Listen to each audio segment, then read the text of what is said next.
tua Bíblia no livro dos Provérbios, capítulo 4, versículo 23. O livro dos Provérbios é interessante porque tem um monte de coisa que a gente deseja fazer e não sabe como fazer, né? E o livro dos Provérbios não fala nada para que a gente deseje, mas fala tudo para que a gente aprenda a fazer as coisas que a gente deseja. E Provérbios capítulo 4, versículo 23, talvez você já saiba de cor, é um dos provérbios mais conhecidos. Diz o seguinte, Provérbios 4, 23, acima de tudo, guarde o seu coração, pois dele depende toda a sua vida. Acima de tudo, guarde o seu coração, pois dele depende toda a sua vida. Deus, obrigado, Senhor, por mais uma manhã, nós estamos aqui na tua presença. Fala conosco, Deus, através dessa palavra, ministra os nossos corações e sara, Senhor, a nossa vida.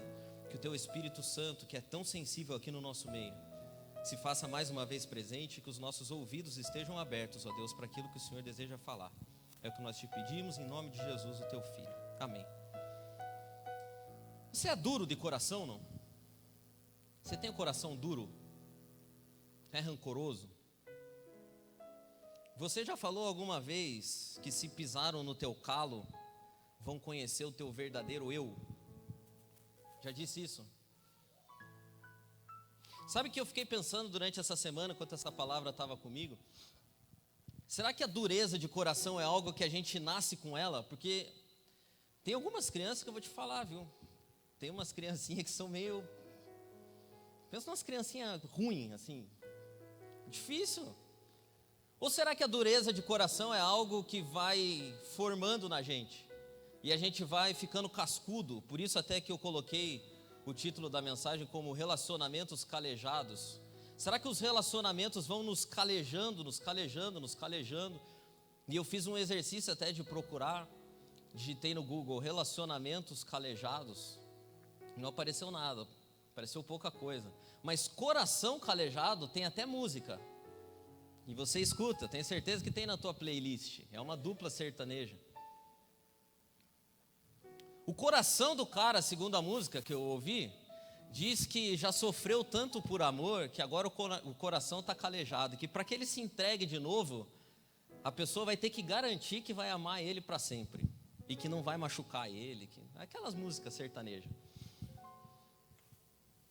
E eu fiquei pensando se os nossos corações já nascem calejados ou se eles vão calejando aos poucos. E eu cheguei à conclusão de que eles não nascem calejados. A gente vai ficando duro aos pouquinhos. É como a mão. Eu reparo a mão das pessoas. E a Cissa tem uns parentes, uma vez eles foram lá em casa. Cadê ela? Ela nem tá lá atrás. Ainda bem. E eu fiquei olhando o marido da parente dela, assim, olhei a mão dele, eu falei, cara, esse cara nunca viu uma chave de fenda, nunca. A mão dele nunca segurou uma chave de fenda, porque, sabe, assim, a unha bem, acho que vai no podólogo para cortar a unha. A mãozinha dele, assim, cara, perfeita. Eu falei, esse cara usa creme da Avon na mão dele. E a gente é assim, agora você pega algumas outras pessoas, se você pegar a minha mão, por exemplo, depois que a gente pintou essas paredes aqui, eu tive que colocar até esparadrapo, porque de tanto ficar carregando andaime, fez 4 calos em cada. A mão da gente vai ficando calejada. Sabe o que é interessante de calo? Eles não desaparecem. Já fazem meses que a gente pintou isso aqui e a minha mão ainda está meio... E eu fiquei pensando, se os nossos corações ou a nossa vida vai sendo calejada por aquilo que acontece, será que a gente tem algum domínio sobre isso? E eu fui procurar na Bíblia o que a Bíblia fala a respeito de coração. Todas as vezes que a Bíblia usa a palavra coração, ela está falando do teu ser, da tua vida, de quem você é. Por isso que o versículo que a gente leu diz, guarda o teu coração, porque dele depende toda a sua vida. O seu coração é a sua vida, o seu coração é a síntese de quem você é, o seu coração mostra a tua história. E eu fiquei analisando o seguinte, se o salmista, o sábio aqui fala que a gente deve guardar o nosso coração, em outros trechos da Bíblia diz que a gente deve humilhar o nosso coração, em outros trechos diz que a gente deve quebrantar o nosso coração. significa que o nosso coração é algo que está sobre o nosso domínio. O nosso coração é algo que nós controlamos, nós dominamos, nós escolhemos como ele vai ficar. Só que a gente não age assim. A gente sempre pensa que as circunstâncias da vida e as pessoas que nos rodeiam é que determinam quem de fato a gente é. E olha, existem algumas pessoas que de fato é difícil. Tem uma irmã da igreja que eu era, que aquela irmã, eu acho que alguma coisa tem na vida dela. E tem algumas pessoas que a gente olha assim e fala, meu Deus, por que isso? Aquela mulher é pedrada atrás de pedrada na vida dela. Pedrada atrás de pedrada. Esses dias ainda, eu estava conversando com uma pessoa lá da igreja, e falo, pois olha, cara, você não sabe que roubaram o carro da irmã fulana lá? Eu falei, meu Deus do céu, cara. E eu fiquei com tanta dó dela que eu falei, cara, vou compartilhar aqui, ver se acha o carro dela, ajudar ela a comprar outro carro. Porque coitada daquela mulher. Só que sabe o que eu acho mais incrível? Sabe aquelas pessoas que têm uma fé que parece inabalável? É essa irmã.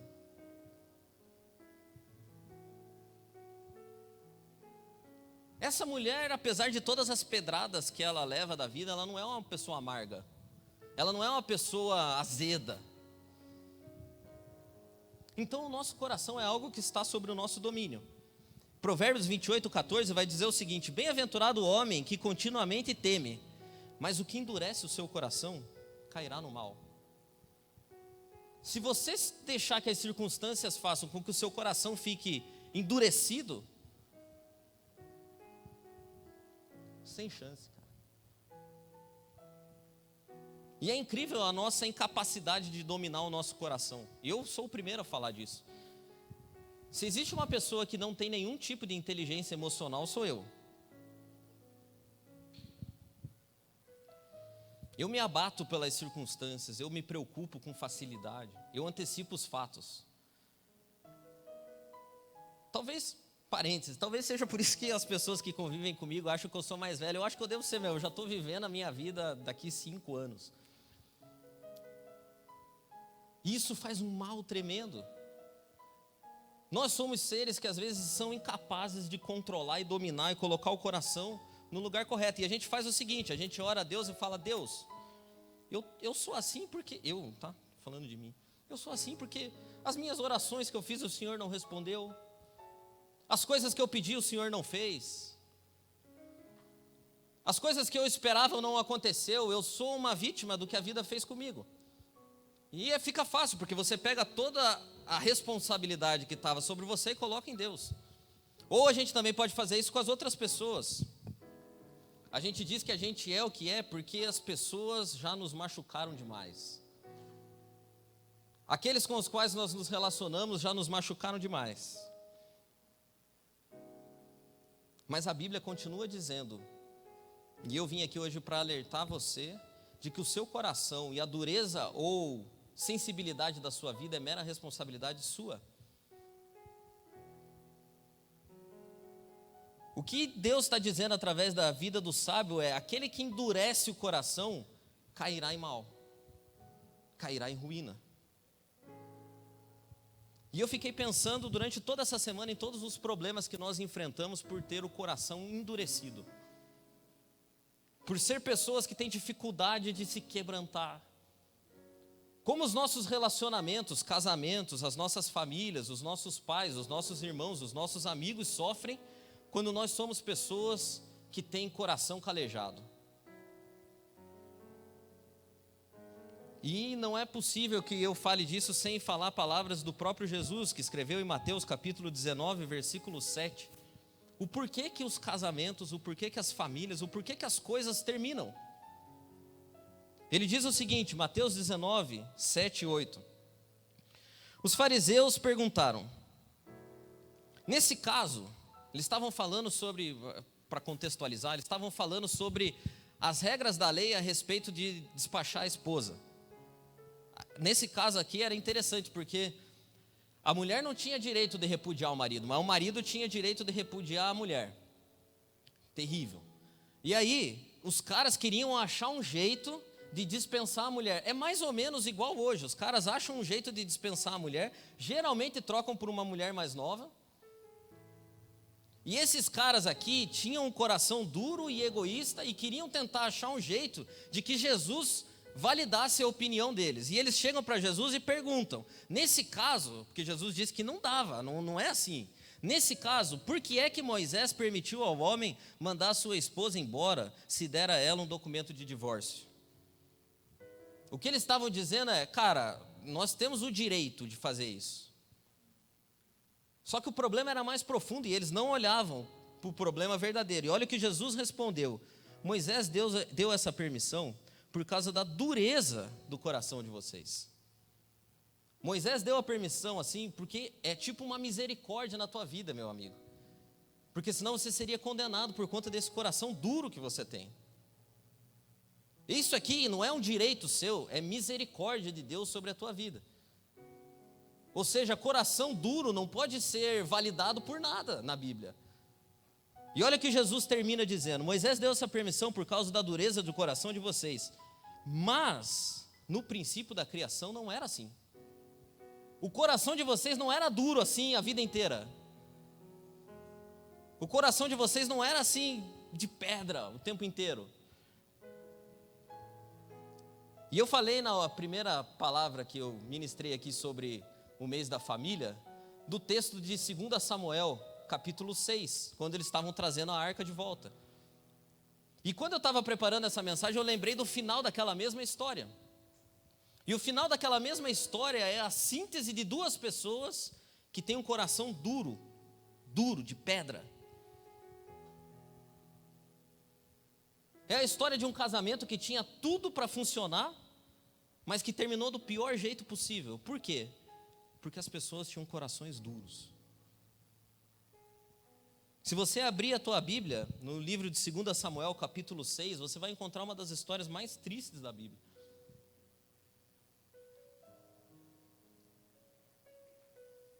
E é engraçado que o momento em que essa história é contada é um momento de enorme alegria. O momento em que a história de 2 Samuel, capítulo 6, é contada é um momento em que era para as pessoas estarem fazendo festa. E eu fiquei pensando em quantas famílias hoje estão em momentos que era para estar fazendo festa, mas olham para a vida que já está estabilizada, que já tem uma, como é que os caras falam? Estabilidade financeira. Que os filhos já estão maiorzinhos, era momento de estar fazendo festa. E as pessoas agora estão num momento mais triste da vida. Esse aqui era o momento de 2 Samuel capítulo 6, quando a Bíblia vai contar a história de Davi e Mical. Quando a arca está chegando na cidade, 2 Samuel 6,16 diz o seguinte, quando a arca estava entrando na cidade, Mical, filha de Saul, olhou pela janela e viu o rei Davi pulando e dançando em louvor ao Senhor. Então, eu grifei aqui a palavra, não sei se está grifando, aqui não está passando. Sentiu. Eu grifei o sentiu, porque sentiu você sente onde? Coração. Sentiu por ele um profundo desprezo. Era momento de alegria. E o que a mulher sentia pelo marido dela? Desprezo.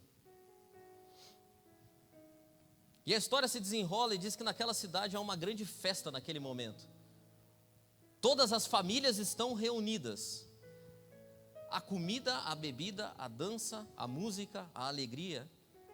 E aquela mulher estava na janela de casa olhando para o marido dela e sentindo desprezo. A história avança e a gente chega no versículo 21 que diz que Davi voltou para casa. E o propósito dele qual era? Davi voltou para casa a fim de estar com a sua família. E Mical, de novo fala, filha de Saul, saiu para encontrá-lo e disse: que bela figura fez o rei de Israel. Parecia um sem vergonha, mostrando o corpo para as empregadas dos seus funcionários.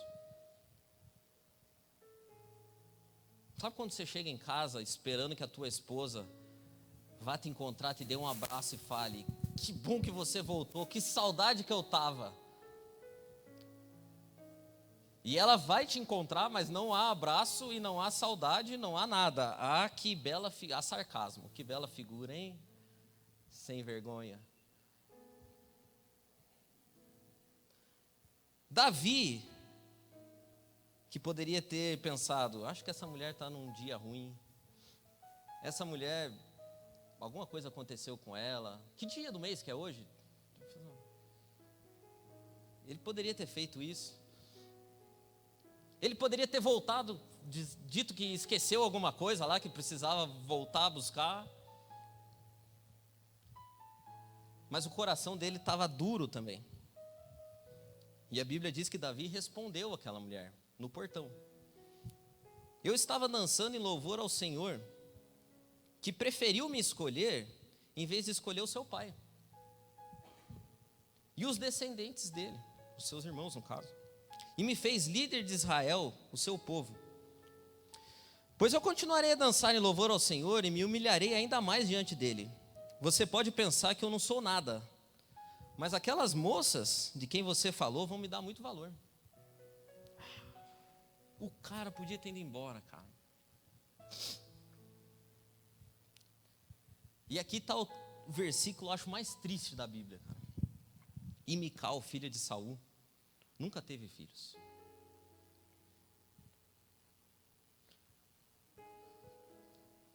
Estava ruim, parece que piorou, né? E eu fiquei, cara, eu fico triste quando eu leio essa história, quando eu falo dessa história. Porque esses dois, a gente pode pensar que, pô, o cara tinha um monte de mulher e tal, mas nessa época aqui ele não tinha um monte de mulher. Nessa época aqui ele tinha uma mulher. E é engraçado que a relação deles era uma relação de amor de verdade. Esses dois aqui se amavam mesmo, não era assim, tipo, o meu pai arrumou, que nem o Del falou aqui, né? Que o meu pai arrumou para mim uma mulher, agora eu vou amar ela. É louvável isso, mas esse caso aqui era superior, porque ele desejava amar aquela mulher antes de se casar com ela. E aquela mulher desejava amar aquele homem antes de se casar com ele também. É tão incrível que em nenhuma outra parte da história você vai ouvir dizer que uma mulher amava tal homem. A única mulher que a Bíblia diz que amava tal homem é Mical. Tamanho era o amor dela por Davi. Essa mulher enfrentou o pai dela, que era rei, por 2 vezes, para ficar com o cara, que supostamente era o inimigo da família. Essa mulher amava o cara, de verdade. E Davi também amava ela muito, porque o pai dela não queria que ele casasse. Tanto é verdade que o pai dela estabeleceu um dote bem complicado de ser cumprido. Para você casar com a minha filha, eu quero que você arranque o couro cabeludo de 100 filisteus e traga para mim. Se o cara amasse mais ou menos a mulher, ele ia falar, tem outras aí, vamos dar um jeito. 100 filisteus? E não é só matar, tem que trazer o couro dos caras ainda. Esse é um bom dote, eu estou pensando em vamos eleger algum povo aí. Para Helena 100, para Maria 100, couros cabeludos. Tem que ver se o cara quer mesmo.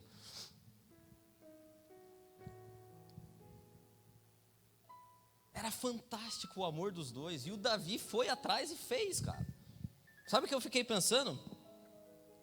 Quantas coisas a gente faz pela esposa, enquanto ela ainda é namorada, né? Você não arrancou couro cabeludo de ninguém, mas você já atravessou a cidade de ônibus, eu tenho certeza disso. O problema é que, em algum momento da história daqueles dois, o coração deles foi ficando duro, até que chegou um dia que os caras... E sabe por que eu fiz questão de contar para vocês como era o relacionamento deles? Porque se você lembrar da palavra que eu disse, na fala de Jesus, Jesus disse que Moisés tinha dado a permissão para o divórcio por conta da dureza do coração, mas ele colocou uma vírgula e disse o seguinte: mas no princípio não era assim. Sempre que eu tenho oportunidade de conversar com algumas pessoas que passam por problema no relacionamento, a primeira coisa que eu faço é: como era no começo? Porque ninguém começa com o coração duro. Como era no começo do relacionamento de vocês? Como vocês se conheceram?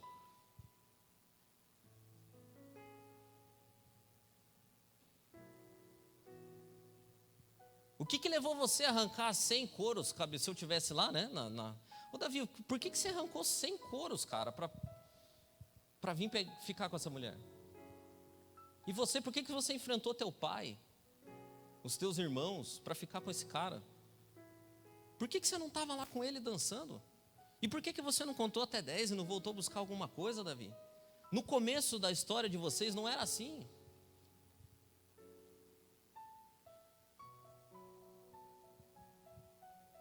A história de ninguém começa calejada, a gente vai ficando aos poucos. A gente vai aos pouquinhos se fechando mais. Você vai aos pouquinhos não dando abertura, você vai aos pouquinhos se magoando e não falando. Aquela mulher não surtou daquele jeito ali, naquele dia. Isso é uma outra coisa que eu aprendi. Todas as vezes que a Cissa surta comigo, eu fico fazendo uma retrospectiva, pelo menos anual. Porque durante um tempo da minha vida, eu fazia a pior pergunta, cara, no meio do surto, que é: o que foi que eu fiz? E quando foi que eu fiz? Que momento foi que eu fiz? Quase que eu perguntava que roupa eu estava usando quando eu fiz.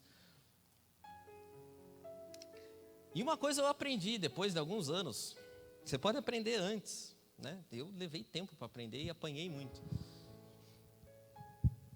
O surto não acontece no momento. Ah, estou de boa aqui e tal, agora surtei, agora estou surtando. Não, é um acúmulo. Aquela mulher acumulava coisas. Aquela mulher foi calejando aos poucos. Ela não surtou de uma hora para outra, do mesmo jeito que eu e você não surtamos de uma hora para outra.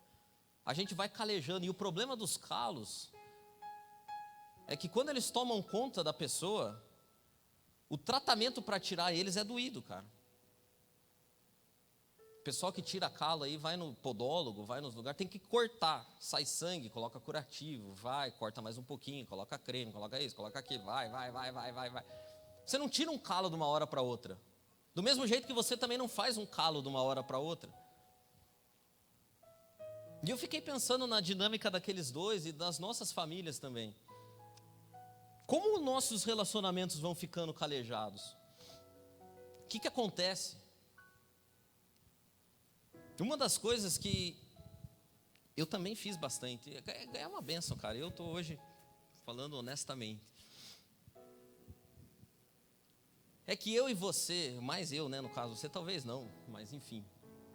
Lá no curso eu percebi que tinha bastante gente assim, por isso que eu estou falando com propriedade que vocês também. A gente cria expectativas, e essas expectativas não vão sendo atendidas ao longo do tempo. E você cria uma pessoa, e você casa com uma pessoa que na verdade é a tua pessoa ideal. Ah, você idealizou ali um cara assim, assado, tal, carinhoso. Só que ao longo do tempo as coisas não vão acontecendo como você imaginava.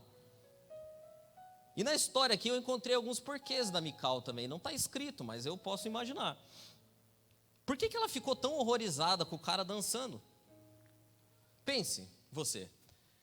Ela tinha sido criada no palácio, o pai dela era rei. Ela tinha toda a pompa e circunstância. Ela tinha criadas. Ela devia ser aquela pessoa que a gente vê nos filmes antigos, assim, tipo a série lá que a gente assiste, The Crown, Downton Abbey, que levantava às 10 da manhã e alguém vinha pentear o cabelo dela, trazer um suquinho de laranja, dela sentava. Ela tinha todo o requinte. Só que ela se casa com um cara que era o quê? Pastor de ovelha. O cara agarrava as ovelhas na unha, matava urso no braço. Pense que esse cara devia ser uma delicadeza humana. Ele ia para a guerra, ele para casar com ela matou 100 caras, arrancou o couro do cabeludo do cara. Pense que gentil que ele era. E ela tinha expectativa de casar com quem? Sei lá, com o príncipe Charles, cara. Ela tinha uma expectativa que não foi atendida, do mesmo jeito que eu e você temos umas expectativas que não são atendidas, e graças a Deus por isso. Porque uma das bênçãos do casamento e de qualquer relacionamento é que quando a gente se relaciona com as pessoas, a gente vai ficando mais parecido com elas e elas mais parecidas com a gente. E conforme o tempo passa, dali um pouco vocês estão tão parecidos que já não dá mais para saber quem é quem. Só que se você tem expectativas irreais, sabe o que você vai fazer em qualquer relacionamento? Você vai ficar tentando mudar as pessoas. E ela tentava, provavelmente, transformar Davi no príncipe Charles, mas o cara matava urso. Você pode botar um smoke em Davi, que ele vai continuar com cara de capial.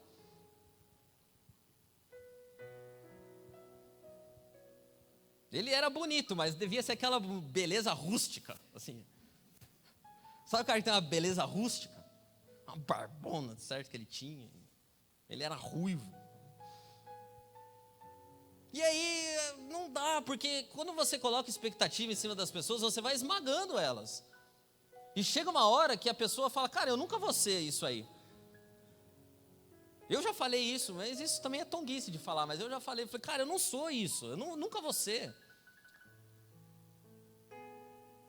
Eu nunca vou ser. Uma parte do processo do relacionamento é você aceitar a pessoa como ela é. Lógico, tem um monte de coisas que a gente precisa mudar. Mas assim, no geralzão, as pessoas não mudam. O jeito delas. Se você pegar um cara quieto, você tem o sonho de casar, você tinha o sonho de se casar com um cara falante, expressivo, que contasse piada. Aí casou com um cara quieto e agora você fica falando para ele, conta uma piada aí. Você precisa ser mais divertido. Você tinha que falar mais coisas. Tá? Né? O cara não muda, o cara não vai mudar. Se o cara era quieto, sabe o que ele vai ser daqui 30 anos? Quieto. Se você queria um cara falante, sabe o que você precisava ter feito? Arrumar um cara falante. Sei lá, vai na rádio procurar alguém. Mas expectativas irreais machucam e esmagam as pessoas. Daqui um pouco você vai surtar, porque você, mas queria um cara que falasse e tal. Parênteses, uma vez eu vi uma história que é perfeita, e o cara era quieto. E a mulher dele estava, surtada. E esse aqui fez pior do que Davi, porque diz que esse cara chegou em casa e a mulher tinha passado o dia inteiro remoendo as histórias a respeito dele, mas estava feroz, cara. E começou a despejar no cara. Porque você é isso, porque você é aquilo, o teu salário é ruim, a vida que eu tenho é uma porcaria e tal. E foi. E o cara, o que ele estava fazendo? Quieto, porque ele era quieto. E a mulher falou, lá pelas tantas, ela falou, e você não vai falar nada, seu banana? O cara olhou, e com 2 palavras ele terminou a discussão. Você está gordo.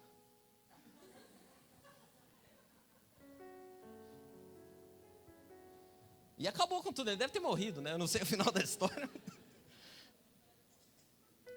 Mas expectativas irreais nunca serão atendidas.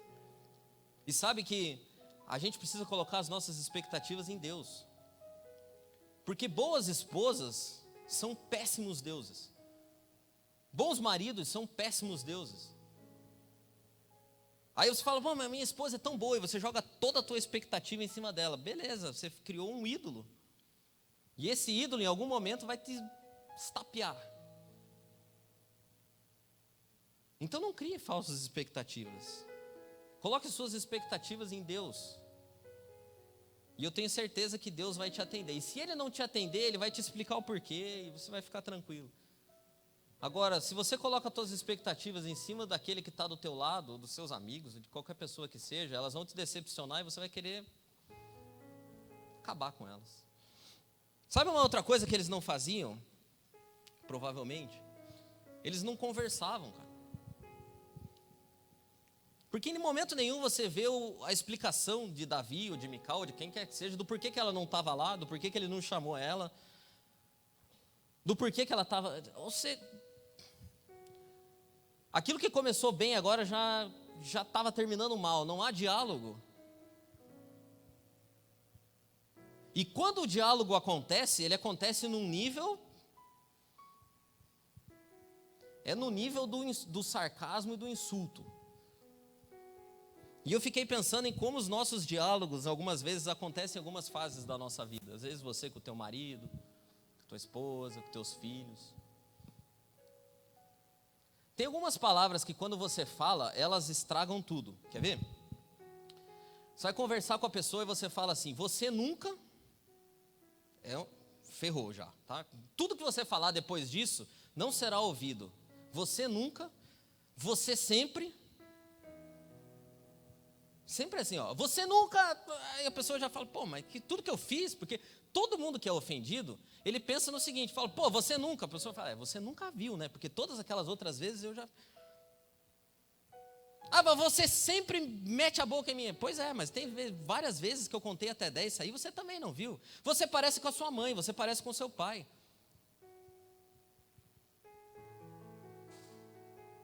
e aí a gente não vai conversando assim no sentido de resolver, você vai conversando no sentido de argumentar. Quando você está argumentando, cara, esquece.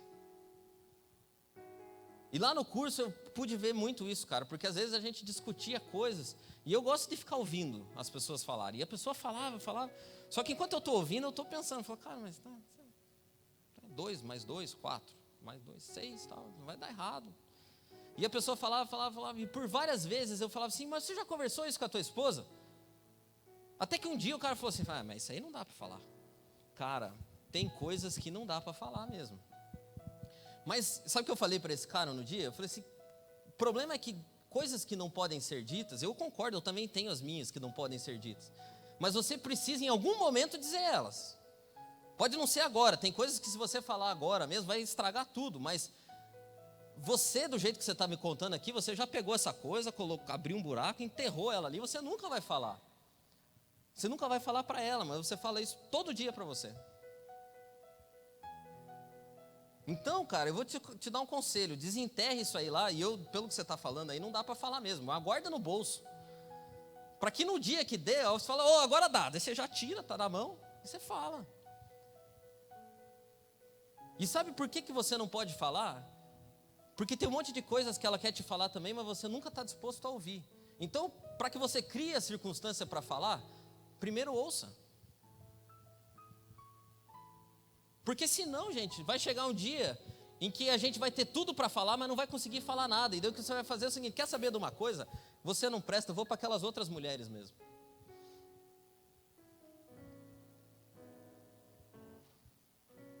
Sabe uma outra coisa, para terminar? Aquela briga poderia ter sido encerrada com uma palavra simples. Quando aquela mulher soltou todos aqueles insultos para o cara, ele poderia ter feito o seguinte exercício: me perdoe. E eu vou te ser sincero, eu já pedi perdão várias vezes sem estar arrependido.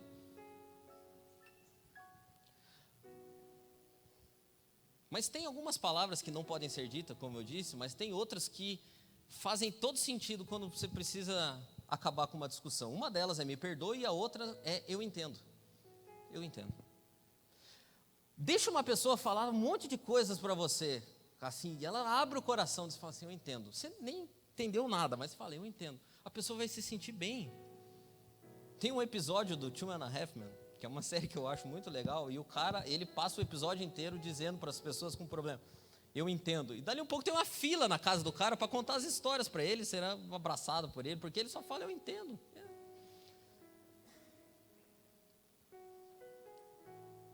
Tudo teria sido diferente se aquele cara ou aquela mulher tivesse falado, cara, me perdoe. Me perdoe. Tem um filme que fez muito sucesso. O nome do filme é Uma História de Amor, já viram? E nesse filme tem uma das frases mais absurdas que já foram ditas. A definição de amor por esse filme é, amar é nunca ter que pedir perdão. Isso é uma bobagem. Porque amar é ter que pedir perdão várias vezes. É ter que conceder perdão várias vezes. É ter que contar até 10 várias vezes. É ter que de vez em quando falar eu entendo quando você não está entendendo nada. É ter que pedir perdão quando você acha que está certo.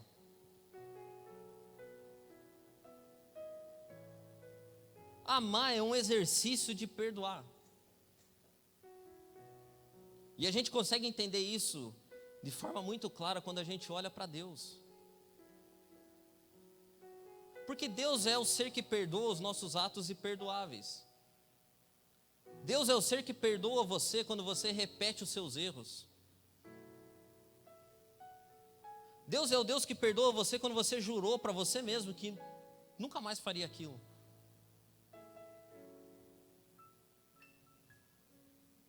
Deus é o ser que tem a capacidade de te dar um abraço quando nem você mesmo acha que merece.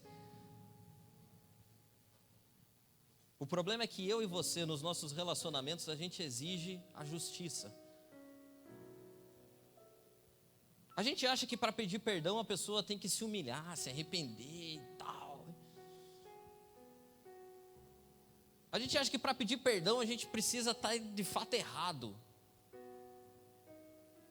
A gente sabe o que a gente é? A gente é arqueólogo, porque a gente perdoa as pessoas, mas depois a gente resgata o esqueleto.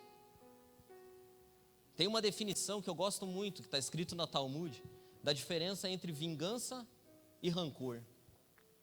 A vingança é a pessoa falar para você assim: me empresta o teu machado. Você fala: não vou emprestar, porque outra vez eu emprestei a pá e você quebrou. E o rancor é a pessoa falar: você empresta o teu machado? Você fala assim: eu empresto, apesar de que da outra vez eu te emprestei a pá e você quebrou ela, né? E a gente precisa acabar com esse ciclo. Lá em casa essa semana eu fiz um combinado com a Cissa e com as meninas. Nós vamos criar a garrafa do perdão. A garrafa do perdão vai ser uma garrafa simples, com boca estreita. Nessa garrafa vai ter um adesivo escrito que nenhuma condenação há. E a Maria me perguntou: para que serve essa garrafa, pai? Eu falei: essa garrafa serve assim, todas as vezes que algum de nós fizer algo que te deixar bem chateada, Maria, bem chateada mesmo, e você ficar com... Porque a Maria, quando ela fica chateada, com raiva, ela faz assim, ó. Todas as vezes que você fizer essa cara que eu fiz agora, você vai lá para essa pessoa, para mim, para tua mãe ou para a Helena, você vai contar o que foi que aconteceu, nós vamos escrever um bilhetinho e nós vamos jogar esse bilhetinho dentro da garrafa. E nunca mais você vai poder pensar nisso. Nunca mais você vai poder falar disso. Nenhuma condenação há.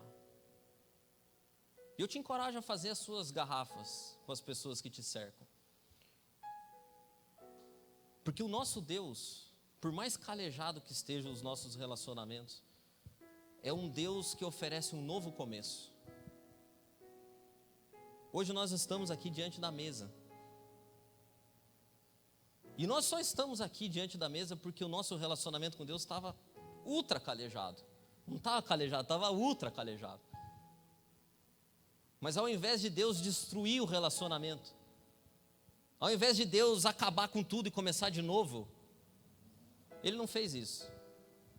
Ele mandou Jesus para fazer um novo começo,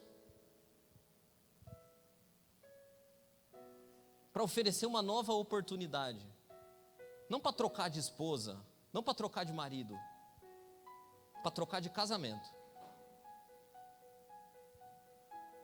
não para trocar de filho, como se desse, não para trocar de pai, para trocar de mãe, para trocar de relacionamento. É incrível como a gente vai passando os anos, e se a gente fizer os exercícios que eu sugeri aqui hoje, eu tenho certeza que os nossos casamentos, os nossos relacionamentos, as nossas amizades, elas vão ficando cada vez mais fortalecidas. Hoje eu já não consigo mais imaginar a minha vida vivendo sem a minha esposa, porque é como se uma parte de mim já não existisse mais. E aí quando eu olho para as crianças, eu consigo ver uma mescla.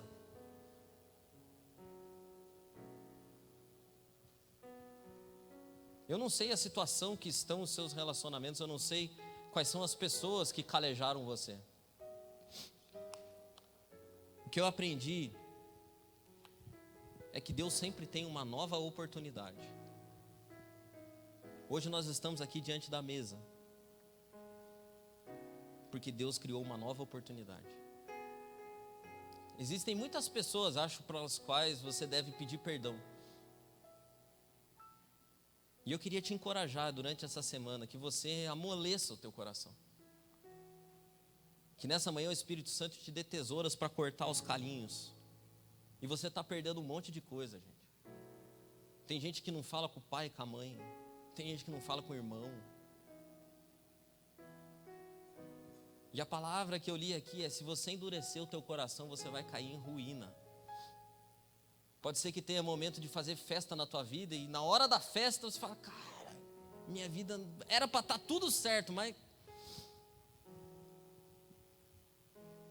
esquece isso. Amolece o coração nessa manhã. Que o Espírito Santo nos ajude, porque uma nova oportunidade sempre é criada cada vez que a gente pede. Amém.